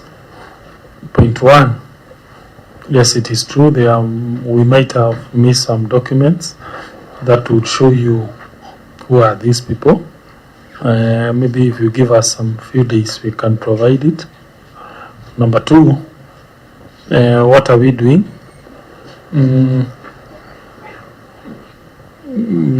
Let me start with the individuals. I think that advice of doing letters, prosecution, makes a lot of sense, and probably if the companies have not been doing that, maybe I'll sample one, then the Atamadi to tell us whether he has been doing that. We agree, we need to be doing that. But allow me to comment on the institutional. And there are 2 main entities that give water companies issues when it comes to payment. The first one are schools, and they always cite capitation delay in Nairobi, and also very little resources that parents pay. And you know, now disconnecting a school has a moral issue. I think something needs to be done to see how to go around that issue of payment by schools. We pray that they get money from Nairobi capitation frequently, so that when the companies push them, they are able to pay. But let me finish with the other major institution that has an issue, that used to have an issue with payments of bill, the hospitals. We are happy and to report that the future looks very positive for our healthcare. And I will not talk of other places because I don't know. I'll just talk of Murang'a. I say so because when we were analyzing revenue between July 2025 and December 31st, 2025, the hospital, all the clinics, the hospitals and health centers, they give Murang'a about 350 million. That's the money they were able to generate. Compared the same period, the year 2024, I think they had collected about 180. So it's like for the last 6 months, the hospitals have been able to generate double of their revenue. That impacts on their ability to pay their debtors, including Kenya Power and water companies. Yesterday, I asked MDs, and they told me that the hospitals now are able to service their water, unlike before. And in fact, if the trend continues, I think the problem will be historical debts, but not present debts.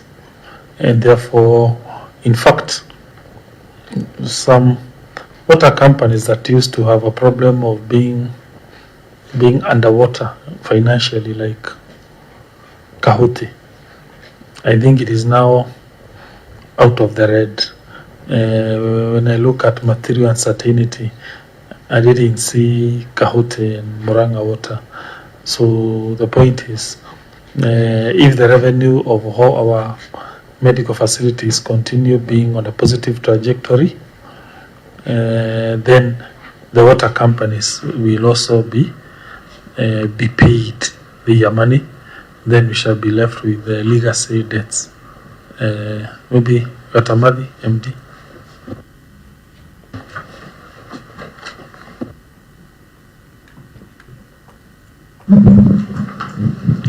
Thank you, Chair, for Wadamadi of those debtors. We started by analyzing the historical data, and we found that some accounts are as old as they were installed in 1970, and they have been dormant ever since. So what we did, we are doing an an audit to verify all those accounts that either the owners died a long time ago, but the sons and daughters have no connection, so nobody can pay that account. So what we are doing, we have not completed. We are collecting that data, maybe for guidance from the county, and how those accounts can be waived. So in the next two months we shall be through to clear everything. And also, since we got the new tariff from 1st July, we have started declaring those statutory deductions, staff deductions, in the tune of 4.2 million. And as we are laying down strategies, we are going to increase more as time goes on. Thank you. Chair. Yeah, proceed. Chair, I listened to the governor carefully about the success of the FIF system in hospitals. I would personally say maybe we become cautiously pleased or excited because it could be that the law we passed is working. It could be that the health management systems you have put in place are working. But it could also, on the other hand, be that the clientele in hospitals is increasing. And that could be, you know, it could show that our people are sick and there's something we are not doing well in terms of preventive measures. The less people visit hospitals, the better for us as a country. I would expect institutions like schools to be performing better in terms of payments of their water bills, because parents, I believe, even if they are waiting for capitation, parents really try to, you know, meet their obligations, education for their children. And so, in fact, it will be hospitals that you know, you will be grappling to deal with in terms of the water bills, and not academic institutions. You know, these are vibrant, healthy people, and parents should be able to meet their obligations. So anyway, the law could be working, the systems that have been put in place could be working. And if it is the systems that are working in the law, then we need to put also working systems in these other institutions, like the municipalities, like these other academic institutions. Yeah, Chair, I just wanted us to be careful. Now, while at the issue of FIF, Governor, I am looking at the report by Murang'a South Water, and in their submission, Maragua District Hospital owes the company 11 million. So they are getting FIF, but they are not able to pay. So you see there is one issue about ability to pay and not pay. So Murang'a owes the water company 11 million. MD. Yes, comment on Murang'a Hospital. Chairman and honorable members, I must say That's that Murang'a South. That's Murang'a South. It's not Murang'a Okay, so Water. Murang'a South. Yes, Chairman and honorable members, the accumulated 11 million, it is the previous debt, not the current one. So it is still in our books, despite the area currently being served by Murang'a Water. So the previous debts is in our books, but currently Murang'a Hospital is still paying to Murang'a Water. Murang'a Water. Chair, I must say that there is a lot of improvement in terms of settling of debts, including historical debts. And as the MD of Murang'a Water, I serve in both towns, Murang'a and Murang'a town, and I can say that there is improvement in debts, and currently they are paying to reduce the historical debt. You see now you've taken us to another query. You've taken us to another query about encroachment on each other's stuff. Encroachment of water service area between the two companies. Anyway, that one will come to it later. Honorable members, Senator Mbogwa. Maybe I just want a clarification on what the two water bodies who the governor are doing on these debts which were ceded from one company to the other. Because the companies are there, I can see there is a figure of almost 17 million. I think it was ceded to Murang'a by Murang'a.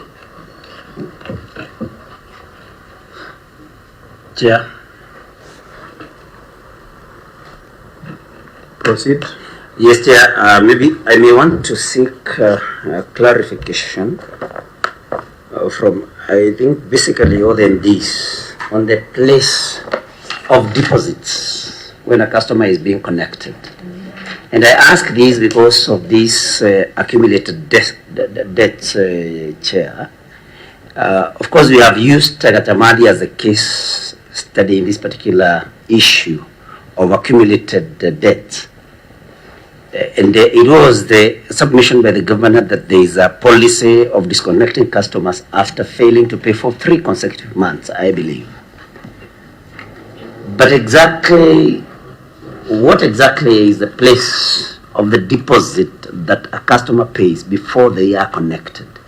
Because it should be sufficient to cover a bill of about 3 months. So that is something, Chair, that has not come out clearly. And second, Chair, I think I want to support my former Vice Chair in education, that educational institutions should actually not fail to pay water bills. And I say that as an educationist, because the needy institutions, Chair, are public, especially public secondary, private day secondary schools, which of course do not incur huge bills. Boarding secondary schools should not, give as a reason failure by government to remit capitation, because we know capitation runs to about 22,000 Chair per annum, and they are allowed, about another 30-something thousand. So I think, and I want to advise this as an educationist, if a boarding public school has not paid its water bill, disconnect. The students will put pressure on the administration, and they will pay that debt immediately. So please, next time, don't tell us about boarding schools.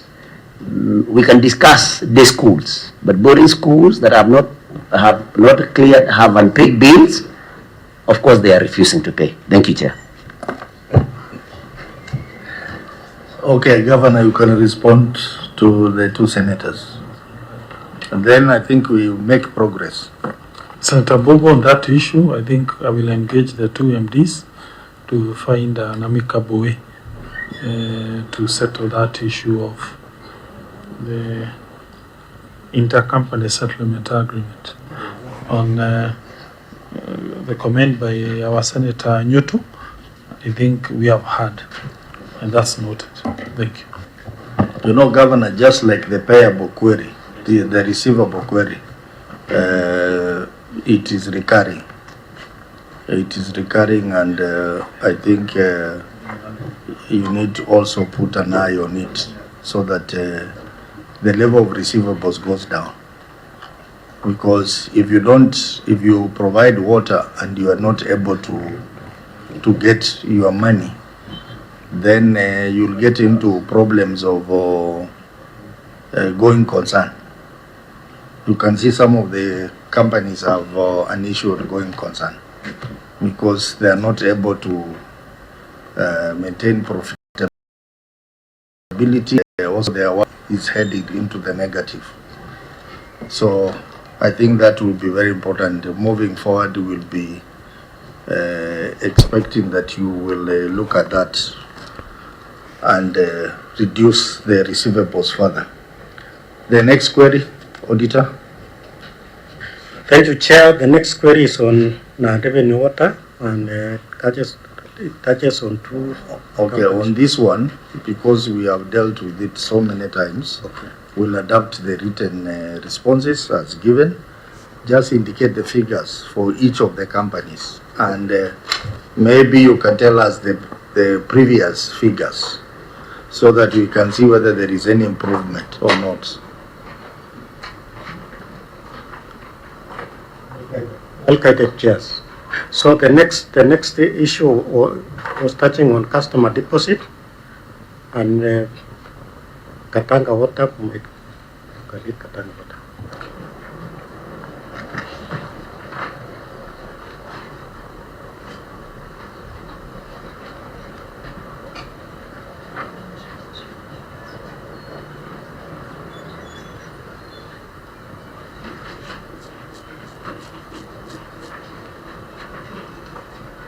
A report of Water General on Gatanga Water and Sanitation Company.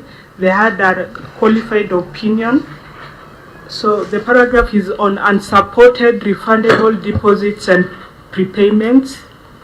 The statement of financial position reflects Kenya shillings 16,463,771 in respect to refundable deposits and prepayments as disclosed in Note 35 to the financial statements. The balance includes Kenya shillings 15,656,021 in respect to customer deposit. However, the deposit account statement reflects Kenya shillings 649,446, resulting to unsupported and unaccounted refundable deposit balance of Kenya shillings 15 million and 6,575. In the circumstance, the validity, accuracy, and completeness of refundable deposit and prepayment balance of Kenya shillings 16,463,771 could not be confirmed. Governor, your response? The company is committed to replenishing the customer deposits. The repayment is progressively being made in financial year 2025-2026, and the bank account is building up the amount Annexure 7.0. Auditor, which other companies have this query? Chair, also Kadamati has the same issue. Query on unsupported customers deposits. So two companies? Sure, Chair. So, Governor, what are you doing about it? Chair, we have told the MDs to ensure they get that money back into their account. They have promised they will do so within a year. Thank you, Chair. And also, never to touch that account again for other things. Thank you, Chair.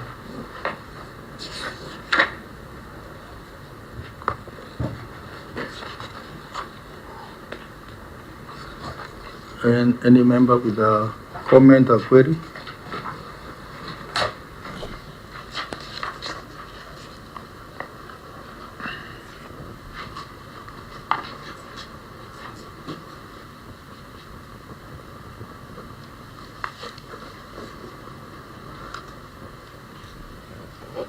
So Gatamaki, you want to repay 150,000 a month,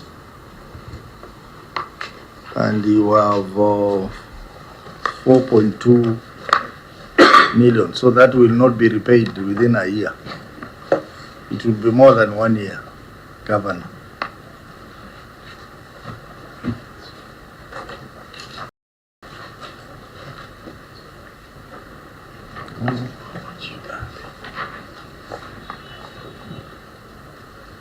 It will be more than 1 year. The law provides when money is borrowed from this account, it should be repaid within 12 months.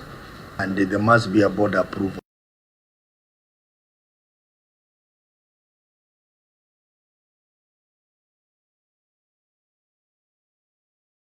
Money in the next 12 months. Senator Newton? Chair, I think I have no comment, but maybe just to remind you, to go to Murang'a, you have to use Thika Road. And Thika Road can be messy after 5. So, Chair, just note that. Yes, I know some of you are staying beyond you are staying in Kiambu County, Mashinani, others in Murang'a County. But you know, members of this committee are still energetic. They have been here since 8 a.m. and they are still energetic. So we, the direction I'm giving on customer deposits is that please regularize this account before the next engagement, because it is illegal to borrow without the board approval and without outside the 12 months. You must repay within 12 months. That goes to the companies which have this query. So let's go back, and I think that's the second last query, non-revenue water. I just said the figures. Give us the figures and then we'll discuss. Thank you, Chair. Maybe as we do the figures, we can go to the last one, which is material uncertainty. Then we, material uncertainty, you know, is related to that one. Maybe we can go to, as you compute the figures, there is something interesting in about ownership. In Murang'a South Water, you know, Governor, we really pushed hard on this matter of ownership, and I can see it is still a challenge in Murang'a South Water. Delayed transfer of company ownership. Maybe you can tell us what is happening here, Governor. That the company is still owned by Tanga Water Services Board. Murang'a West, which is county. Murang'a?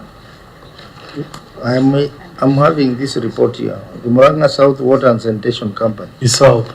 South. Yes. Just explain to us the problem, Auditor, and then the Governor will respond. Okay. The paragraph states that review of the memorandum association of the company revealed that the share capital stands at a balance of Kenya shillings 100,000 divided into 5,000 shares of Kenya shillings 20 each, with 499,999 shares owned by the Chief Executive Officer of the defunct Tana Water Services Board, and 1 share owned by the county government of Murang'a. This is contrary to clause 3.31.1 of the Water Services Regulatory Board Corporate Governance Guidelines of 2018, which provides that the shareholder of a water service provider will be for public interest and remain in the county government. The county government of Murang'a has not instituted measures necessary to assume the complete ownership of the water company as provided under the guidelines. Although the company's correspondences indicate that the company has initiated the transfer process, the matter has stalled at negotiations between the county government and the national government. In the circumstances, management was in breach of the law. Governor, you can proceed and explain to us. Chair, help us. I think this question is best answered by 2 people, CS Water or his PS and Tana, because we have done our best. We have written letters, we have gone to the offices, no substantive response. I feel at this stage,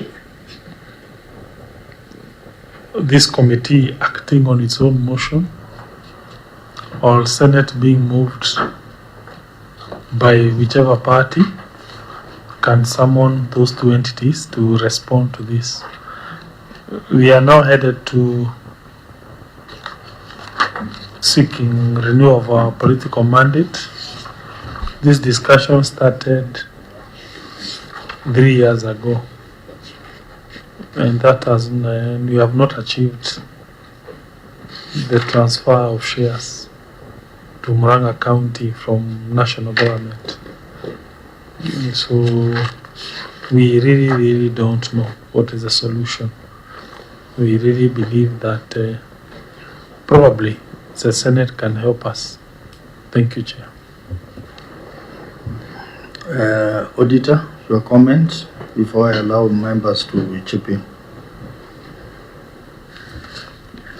Thank you, Chair. I think since it is an issue of which need to be sorted between the national entity and the county, I believe we need that guidance from the committee. Thank you.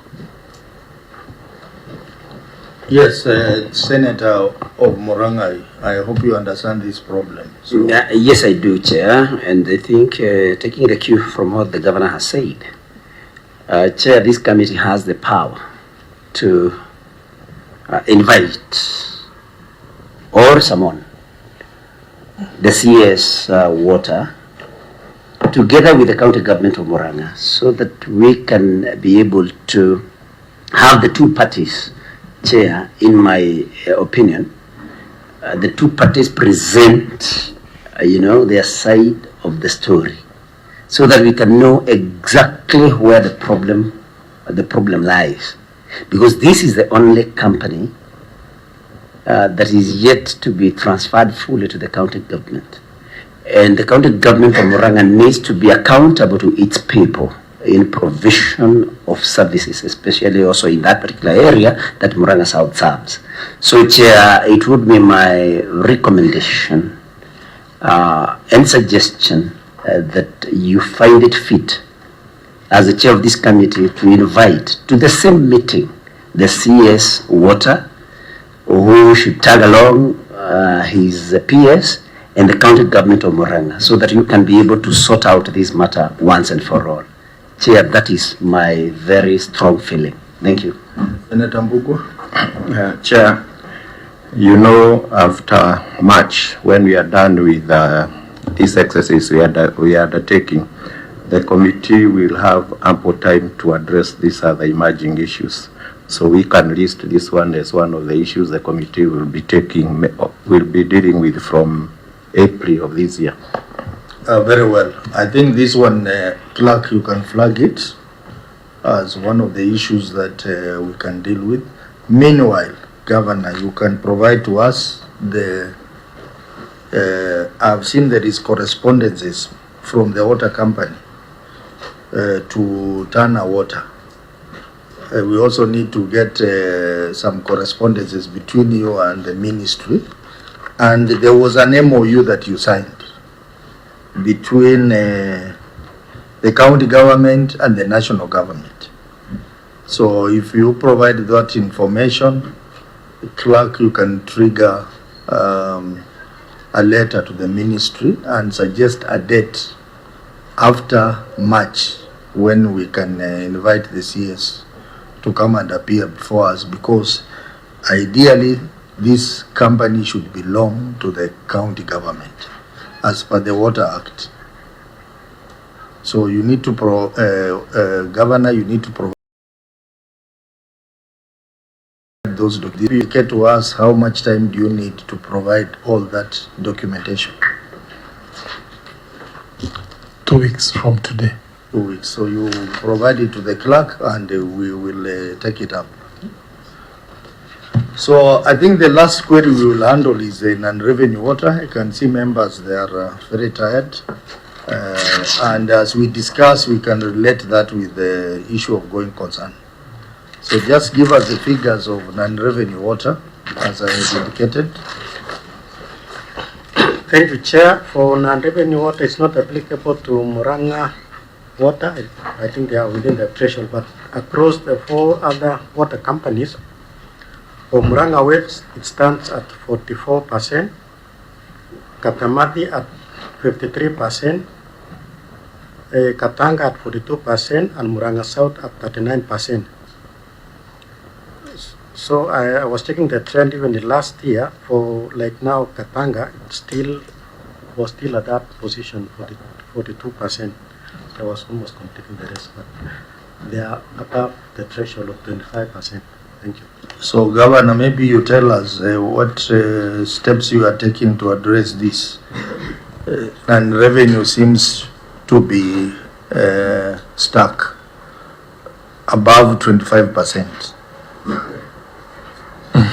Thank you, Chair. Murang'a County has bought meters and given them to each water companies.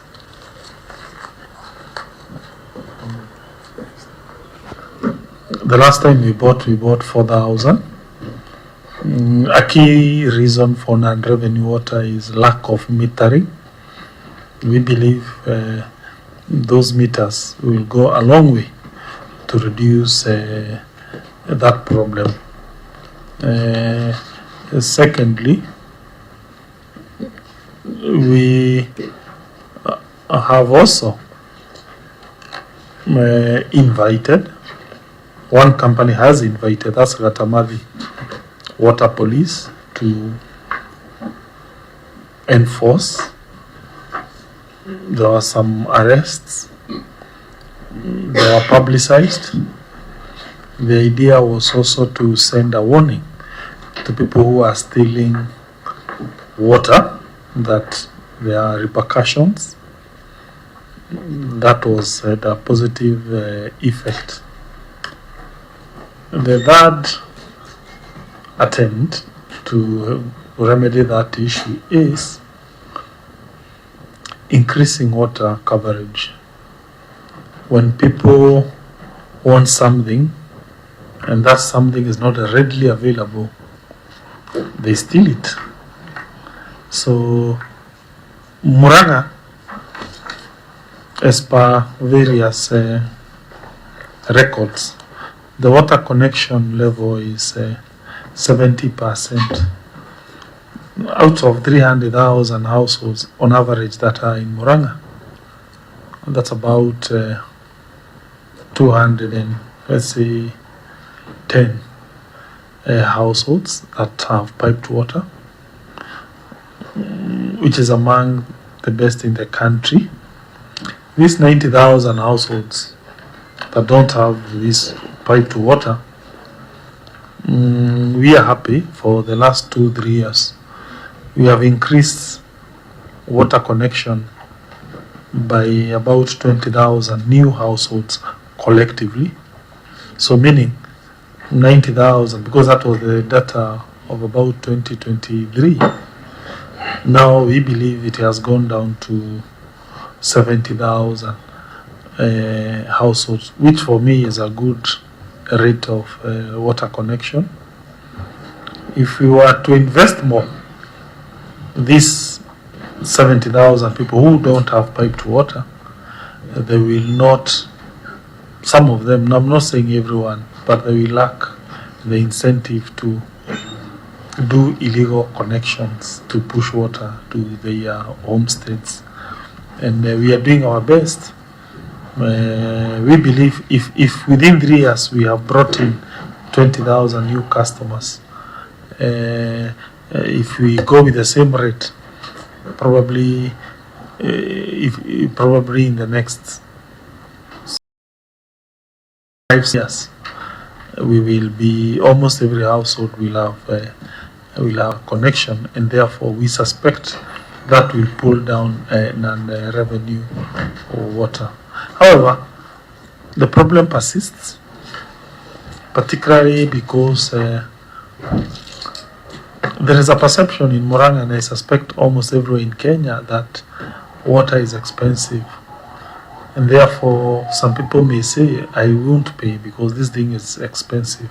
I better look for a way around it. I get the money at no cost using illegal means. Also, I'm aware some people have an incentive to use the water for irrigation. And once they do so, definitely they know they can't pay domestic water tariffs when the water is being used for irrigation. So that also means, apart from domestic water, the county government has to look for money and do what we call irrigation systems to avoid people using this water to irrigate. So the point is, it's a journey. It's a journey, and I'm not saying we are there yet. It will take time, but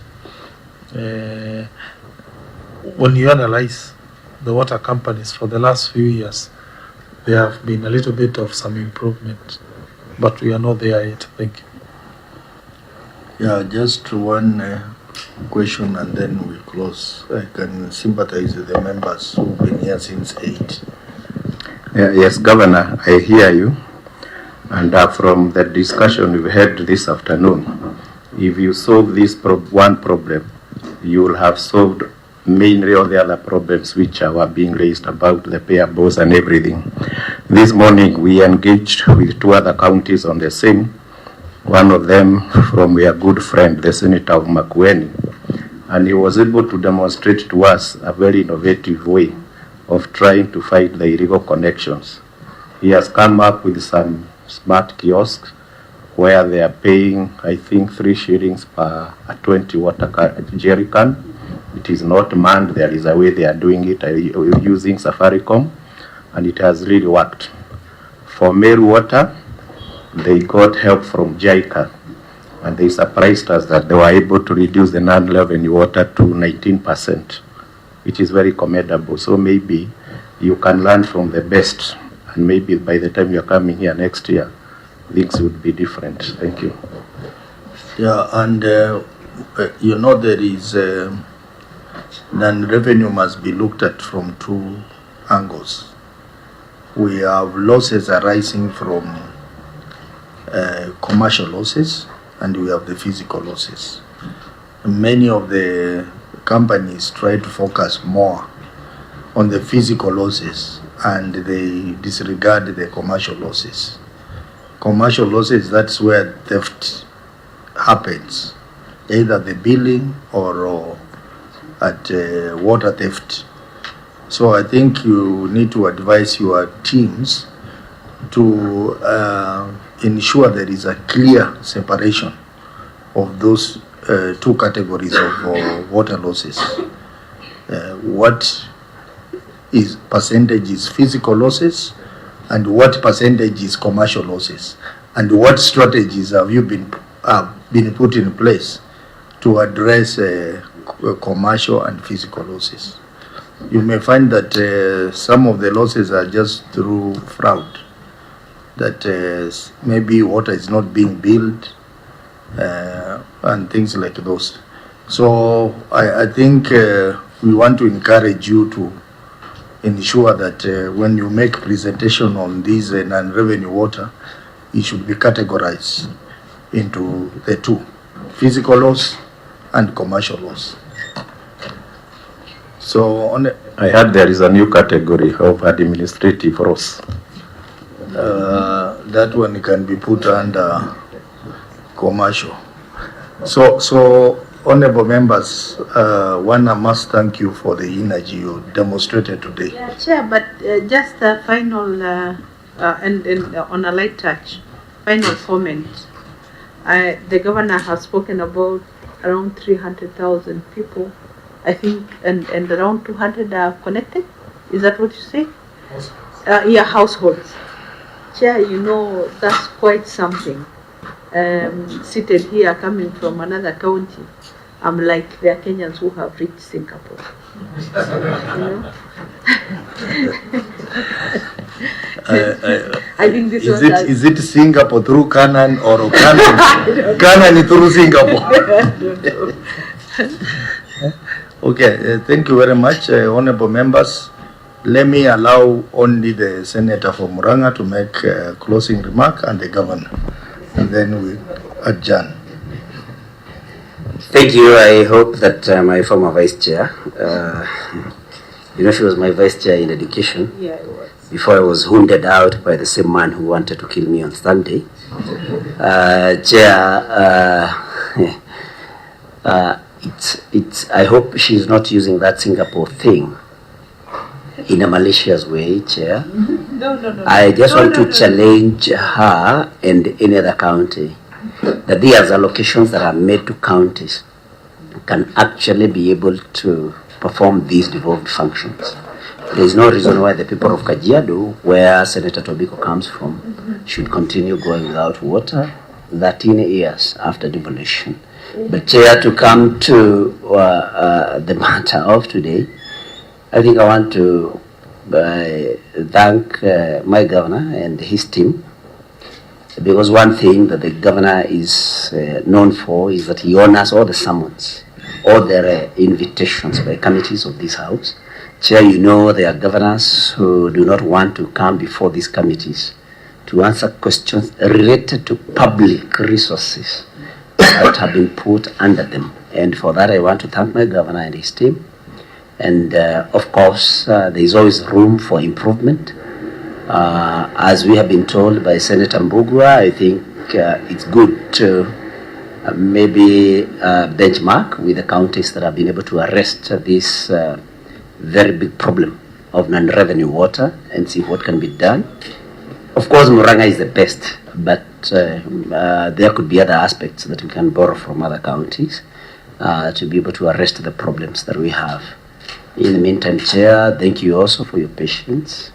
Thank you for the job that you do, and so that all public resources are accounted for. To our water companies, they must continue serving our people.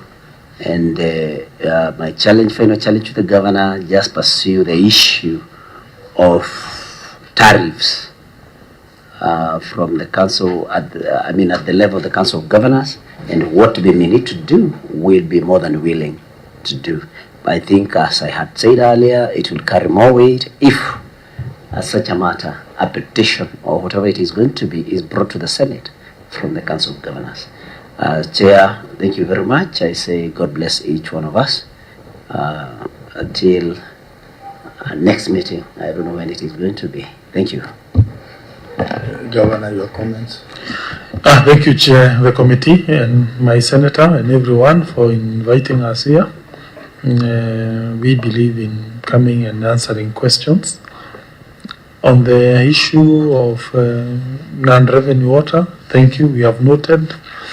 CEC and CU will definitely go see the the good work that is happening in Makueni and also in Meru, but also Nyeri. I think Nyeri is always ranked the best. I think it's called Nyawasco.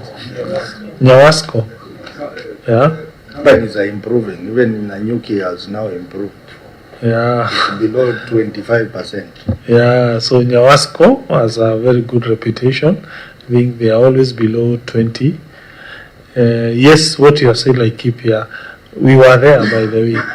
I met Governor Irungu somewhere, and he told me how he was able to solve the problem of lack of water of Nanyuki town.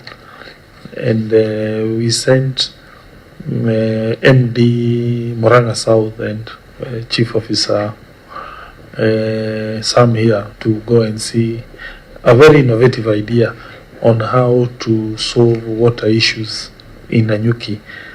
And we were very surprised.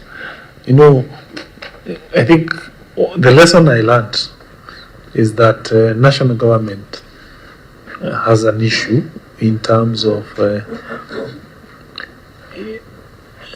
at times the kind of money they do to do a program can be so humongous that if a county government decides to do the same work, it will achieve the same intended purpose at a much cheaper amount.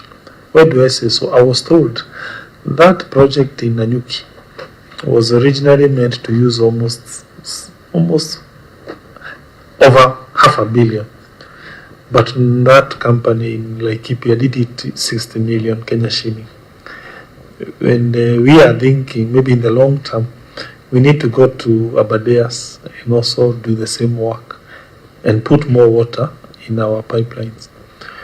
Finally, maybe in conclusion to what Senator Tobiko has just mentioned, I will first congratulate leaders who are in Murang'a long time ago, who started this work of putting water in Murang'a. I'll mention too, Kiano.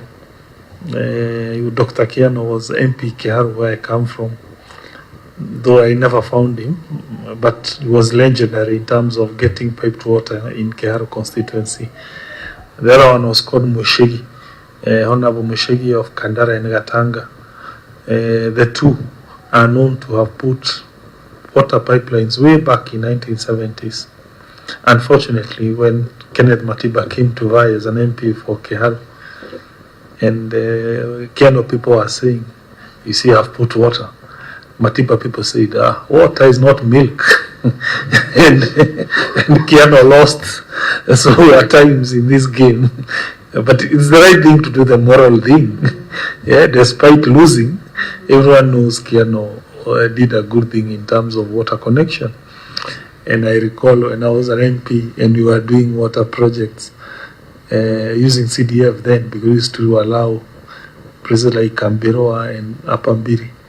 Would always remember Kiano, how he was told that water is not milk. I'll finalize by saying that members of the county assembly who are not here, they have also done a good job. We have an informal, let me call it an informal ward fund. Yeah, it's not in the law, but it's just an understanding. Where members of county assembly, they bring project to us of water, and then we buy for them pipes. I say so because many have done a fantastic job to reticulate water. Of course, I know places like Lower Gaturi, the problem persists. I know several parts of Kakuzi Mitumbiri, the problem persists, but places like Idanga, when you look the kind of work being done there using pipelines under community projects, we see some positive trajectory. So thank you, Chair, and we will continue. We know we have a lot of problems, a lot of gaps, many of them, so we know that we are very far away from achieving what we want. Thank you. Thank you, Governor, for coming, and honorable members for staying this late from 8 in the morning and doing a record 5 meetings in a day. So I think that's commendable. We are trying to beat the deadline of 31st March when we are supposed to comply with the Article 229 of the Constitution on audit timelines. So, and we hope that once Senate achieves that, then National Assembly should follow suit, so that the next shareable revenue will be based on the latest audited reports. I think that's a very important thing that Governor, you can pick it up. I know you have done other serious matters like the bursary. You also need to pick up this one, because if Senate is going to comply, then there is no reason why the National Assembly should not comply when we have a court ruling on the same. So that will really help counties in terms of their revenue.